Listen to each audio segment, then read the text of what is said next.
Travel is fatal to prejudice, bigotry, and narrow-mindedness. Mark Twain, 1869. The University of the Ozarks was founded in 1834, making the 185-year-old school the first institution of higher learning in the Arkansas-Oklahoma territory, a pioneer then and now. But pioneers don't have to stand alone. The Bahamas Agriculture and Marine Science Institute opened its doors to young minds only a few years ago, in 2013, making it one of the newest schools of higher learning in the group of 700 islands that comprise the archipelago known as the Bahamas. What do they have in common? An uncommon spirit of educational and social justice. Missions that run together even though the two schools are geographically far apart. The U of O was the first among colleges in the southern United States to admit African American students, graduate women, and establish a world-renowned center for students with learning disabilities. Ozarks continuously advances the frontier of what is possible in higher education, now adapting a curriculum to create a generation of bold new thinkers with skills to lead in a changing world. And in that changing world, it is ever more important to form partnerships with schools around the world. BAMSI is charting its own course as a leader in the field of agricultural and marine sciences, aiming to transform these areas by supporting farms, food processors, and agriculturists, while encouraging entrepreneurial opportunities and engaging with the public. This, all in an effort to bring healthy food to tables across the Bahamas in a sustainable fashion. Seeing common goals and ethos, one can see potential in a partnership with BAMSI and others on Andros Island. In the spring of 2019, the University of the Ozarks sent 2 faculty members, Dr. Sean Coleman, Professor of Biology and Dean of Mathematics and Sciences, and Susan Edens, Associate Professor of Practice in Communications, along with Communication Studies major Hannah Brado, to Andros to learn more about the island, the people, and the Bahamas Agriculture and Marine Sciences Institute. This is the story of that remarkable trip.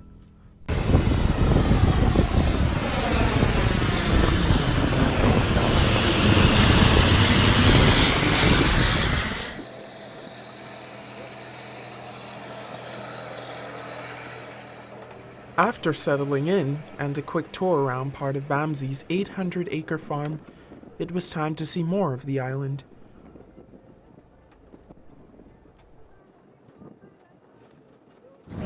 Andros, of course, a lot of land area, 2,300 square miles, about 110 long, and that's broken up into 3 major island or land masses.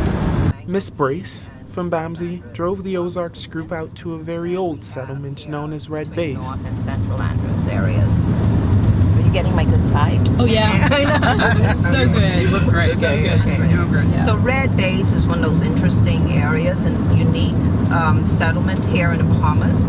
The original settlers were, they basically ran away from Florida after one of the few partially successful slave uprisings. So the name, the Seminoles, and the Black Seminoles, when they escaped from the plantation, I think it was Robert Horse or Robert Caballo, they kind of commingled with the Seminoles of Florida, and then fear of recapture actually moved to the Bahamas because they knew about the abolition of slavery, but hid out on the west coast of Andros for quite some time. They were allowed to stay, but they still stayed isolated in their area. So we're going to take this road here, which will take us out to the west coast of Andros. Connected Yeah, to they're the very place. connected to the place and to family, and it's part of, I mean, that's what they've known and have always known. So for them, even coming out to the highway is a big deal and an ordeal for them. Yeah, it's like a trip. We're going out to the highway. Yeah. Has anything ever threatened their existence there? Either Weather, sounds like storms, more like possibly weather. Yeah, I think it was 1926 or so. Or 29. They had to relocate from an area called Old Red Bays into where they are now, which is a little higher up or higher elevation. But to have them removed or what have you, no. Yeah. No government interference, nothing else of the sort. And the soil out there is rich, and they've really adapted well to way of life out there. Okay. So you know about with the carving, Henry Wallace. You have the sewing, the basket crafts type of industry, cottage, very small scale. Sponging was one of the livelihoods, way of life. Fishing. So it's self-sustained, pretty much. Yeah. Here and there. Yeah. But you're looking good. Thank you. And you keeping, I mean, yeah. So with the Smithsonian, Henry's was one of the featured, or the featured. Yeah. Henry, tell him, don't be shy. That's how it I'm was. just going to mess up the story. Yeah. 94. Yeah. 94 it was. 1994. 2 weeks demonstrating in the Washington Mall. Live demonstration. Yeah. What was that like? Like, how did you feel about that? Well, it was great, meeting people from all nations. That was really great. And, they had me doing storytelling and wood carving, I had play different features. I enjoy it. Mostly what I really do is like more Bahamian scene, like I do the toppings because we have a lot of bone fishers come down and they go on the west side, like it's a sea park now, and they see a lot of toppings, they're spot fishing, the bonefish. It's like bonefishers again. The mahi dolphin is a Bahamian fish, and then it's a symbol of the Navy-based Ozarks. So a lot of people, like they order these pieces. Most of these pieces now is already sold too, what you're looking at. And what we really enjoy is not destroying live trees. We go look for all the fallen ones. Some pieces we made is already organic mahogany. I mean, it's rich and red. We only use vegetable oil. That's to show the beauty. So it's no stain or nothing to it. Yeah. That's all natural. Yeah. Yeah. Tell us about what you use here. Okay, this way I do all my rocking with the hatchet. Yeah. All the big chunks. I use a hatchet. And the cards, I do take most of the big pieces off of this. Now, See what you like. let me show you something. Retarting tool. This is 10. This is 10. Oh. This is a reparting tool. This way I did all the scales on the fish, on the bonefish, all the scales. I use the same little tool with the reparting tool. And all the rest is just regular chisels and gouges. This way I take off big pieces with also. This is a regular block chisel. But a bit of mallet. I'll show you some of my mallet. My mallet, you're going to bring it. You can see all my finger wear into it. My mallet is about 49 years old. Oh, wow. You're going to bring it right now and show. It's so important to have those good tools. And that's rubber. They don't make it like that anymore. That's one chunk of rubber. The day rubber, like the mallet what they make now, it's like from the molding. It always started like split round in the middle. Yeah, it's not strong like what But that's old though. The handle what it is now is mahogany of the same wood, and that stayed. It's that stands. But the first one I wear till it pop. See that? Yeah. The circle in there. See how my finger wear right into it. Right to the bottom, you see that? See that? Yeah. Wow. Yeah. And this. And that's from your hand? Yeah. Wear right into it. This mallet is 49 years old. You look at it. Wow. Henry is not the only talented artist in the family. His wife, Eldita, creates wonderful straw baskets and art pieces which quite literally go from tree to finished product in a matter of hours. Like with the knotting. Yes. Yeah, and that Have you lived in this part of Andros for a long time? Yeah, for a very long time. My mom was from Fresh Creek. My dad was from here. Yeah, I live here a very long time. It's a beautiful area. So Thank special. you. Thank you. Tell me about the basket that you're making there. Okay. This is gonna be like yeah, but it's gonna have that racking round and round of it. Missy, no, I got none on here. Oh, like this one? Yeah, something like similar to that, but it's gonna have the handles like that. Goes around in a circle like that. Let me show you how I started. Okay. So you can really see how we started. Hold that for me, please. Wrap that peeling around that stripping.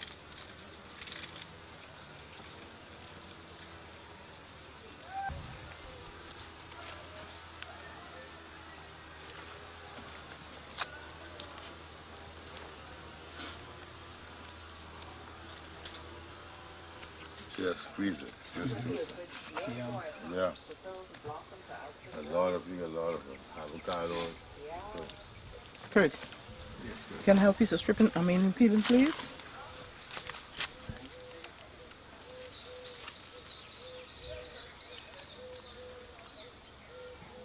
Thank you. The tour with Miss Brace would also take them to the scenic Morgan's Bluff.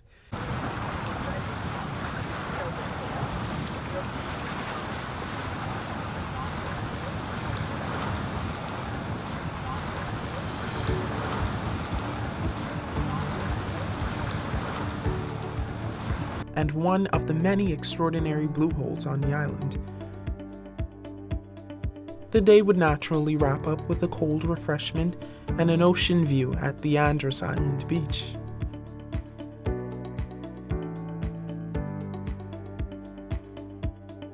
The following day provided a closer look at the BAMSI farm, starting with a sunrise view of the livestock and some of the crops.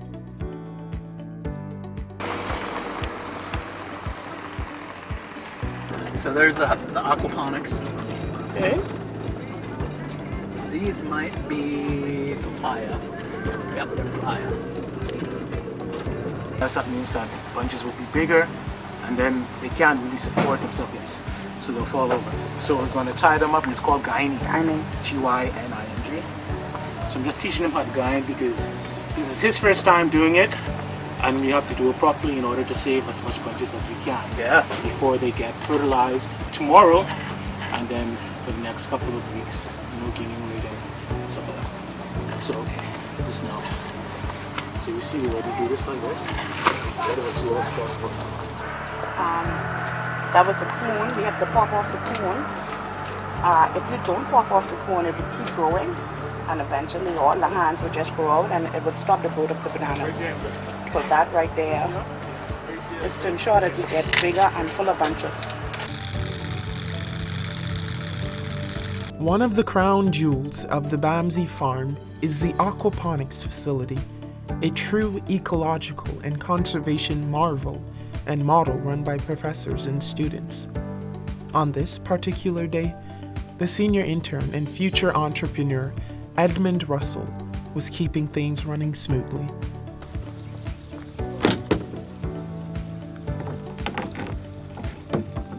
Okay, so this is how aquaponics system works.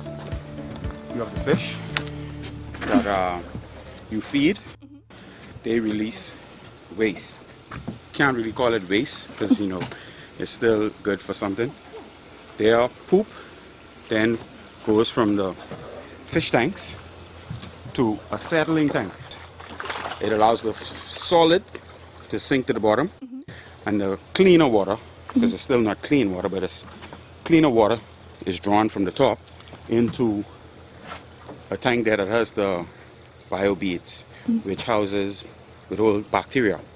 Those bacteria convert the ammonia in the waste to nitrates. Okay. Nitrates, which feeds the plants. The plants consume the nitrates. The fish can't handle too much nitrates or ammonia. So the plants uptake the nitrates. The water from the raceways comes back to the tank, clean and ready for the fish. And it's a small ecosystem. And the benefit of it is you use 90% less water than in traditional ground farming. I always like the water. All my life. Always loved the water. Spent a lot of time on the beach as a kid. And there's a lot of money to be made in aquaponics and aquaculture in general. Protein is one of the hardest resource to find for people. So it's a way to make money, give back to the world in terms of better being more. Sorry, this is. It's okay. Yeah. Yeah, saving the planet one step at a time, basically. Doing things a little different from the way we do it in the past. But I think annually, aquaculture accounts for like $200 and something billion. So, do you know that the United States imports more than 80% of their seafood? Yep. Wow. Yeah. So then how much of your seafood do you import, if any? Seafood? We don't really import much seafood, I don't think. I don't think we import much now. Every other category of food, we are almost 90%. So, that's another thing too. We get to create, self-sustainability in this country is a need, so come on, there is. Don't tell me you was on the outside all this time. So when you graduate from here, do you think you'll be working, doing similar things? Yeah, I plan on owning my own farm. Just down the road from BAMSI is a world-class marine research lab called Farfor Station. So that's what I love a lot about the job is the variety. So I do everything from, I'm also one of the dive masters, so everything from diving through to organizing everything that the groups do while they're here, so a lot of scheduling, and mainly just making sure that everyone's happy and that everything's running smoothly. I'd say one of the biggest challenges we have is our location. So while the location is beautiful and it's a great place to have a field station, logistically it's kind of hard to get supplies, it's hard to get, we don't have a lot of clinics and healthcare. So most of the challenges that we have come from how rural it is and just how isolated we are. Yeah. What have you done to meet some of those challenges though? How do you prepare people for that? I think one of the best ways to be prepared is just to have a plan, but then not really assume that plan's gonna happen. Have a plan B, have a plan C, have a plan, you're just gonna have to make sure that you've got a lot of extra plans in place and really going with the flow and having alternatives and being really flexible. At Farfor, students from BAMSI, as well as colleges around the world, work and live in a sustainable island fashion and study the ocean and associated marine life every day. Station intern Anna gave the Ozarks group a tour of the classrooms, dive shop, and student cabins. If you like kind of a rural condition, very much easygoing and kind of adaptive to anything, then this is the place. You're living on a beach. So this is our lodge. This is where our common kind of area where groups come through. Usually staff sit here in our downtime. It's pretty. Yeah. It's really nice. It is very, very nice. So we have in here the dining room. So all of our meals happen in here, breakfast, lunch, and dinner, except for when we were in the field. And so as you guys can see, there's a group actually we have here right now. The Columbus State University from Georgia. Okay. And they're a veterinary group, and so they're doing the clinic. They're doing it down in Stafford. Awesome. And so they're coming in groups to have lunch and then go back out. But yeah.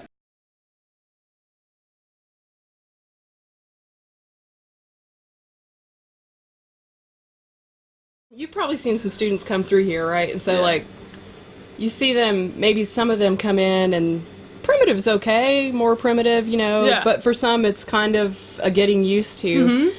What's that like for you to see someone make a personal transformation for the sake of research? I love it. One of the things that I actually like, it just like gives you a lot back seeing students or like people that are not used to these conditions. Yeah. Or not used to, we're trying to be as sustainable as possible. So like water usage, we try to like, we tell them to have like sailor showers. So like get in the water, you kind of like rinse, turn the tap off, soap, turn the tap on, and just like a constant turning it on and off to try and limit the water usage. And seeing people that sometimes like the water pressure just crashes, and then you see like throughout the week it's like okay, because people are realizing that that's how we need to do what we need to do.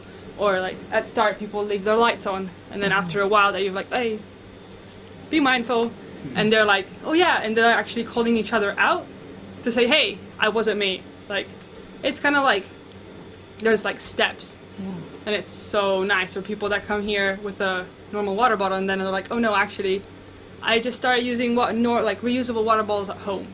Like anything that they learn here, what gives me the most like joy is when they go back and they start doing and implement some of the rules that they use here in normal society, in their more civilized world, and like where all the resources and all the amenities they do have. So this is our dive shop. We do scuba diving courses. We have 2 dive masters on staff, and Vivian is a diving instructor. And we have a fully functioning compressor and everything, so we can do small repairs and stuff. But this is our like diving equipment. This one, So that's turtle grass. This one, the syringeotum, is the manatee grass. We don't really have that one. Yeah. And that one is shoal grass, which we don't really have. If you see any, sure, count it. Yeah. And like I said to Aaron, it's going to be top left, bottom right.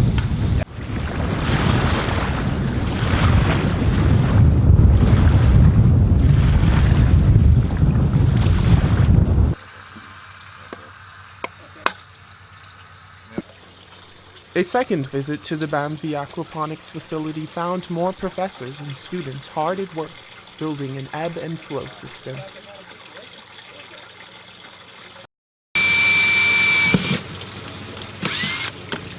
Alright, so here we have a ebb and flow system. It simply means that the system fills up with water like it is now, and once it reaches a certain height it will drain down.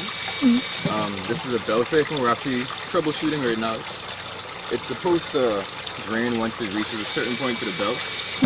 Right now we're having trouble starting the vacuum, and once we start it up, then we'll be able to actually tell what the flow rate is and what we need to adjust the flow rate at the end valve too.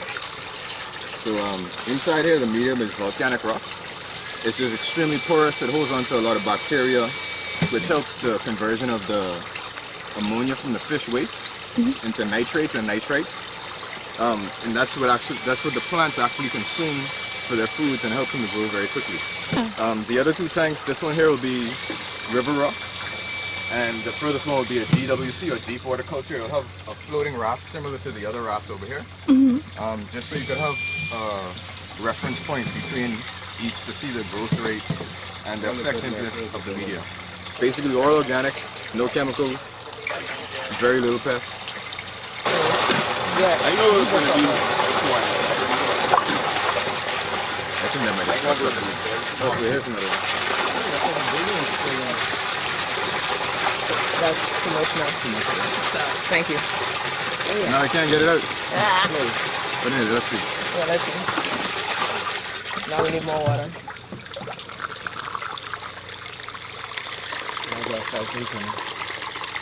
Come. Trying to get it to actually. Once we get it to start, we know we're good. Yeah. Like we got it started last time. Just to drop a bunch of stuff. But then it didn't restart. Yeah. So.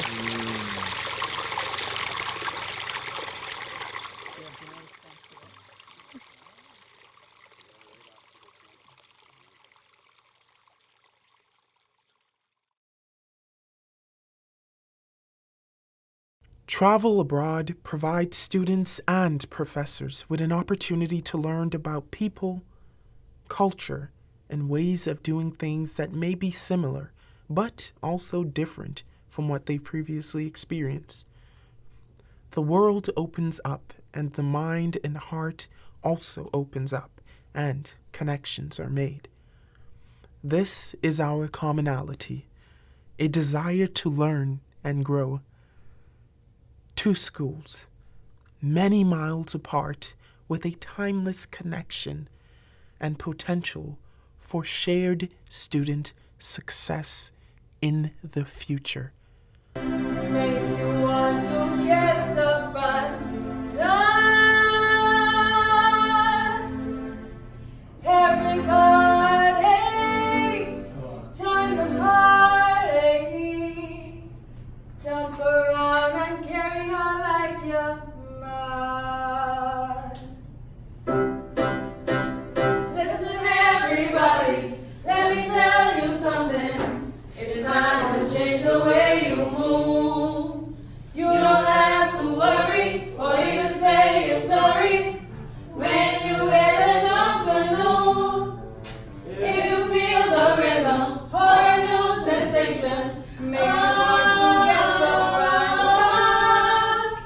Everybody, join the party. Jump around and carry on like you're mad. Dance to the jump and shake to the jump and jump to the jump and whine. Move to the jump and groove to the jump and twist to the jump right on time. Dance to the jump and shake to the jump and jump and whine. Everybody, join the party. That's what Jungle is about. Dance to the jump and shake to the jump and jump to the jump and whine. Move to the jump and groove to the jump and twist to the jump right on time. Dance to the jump and shake to the jump and jump to the jump and whine. Everybody, join the party. That's what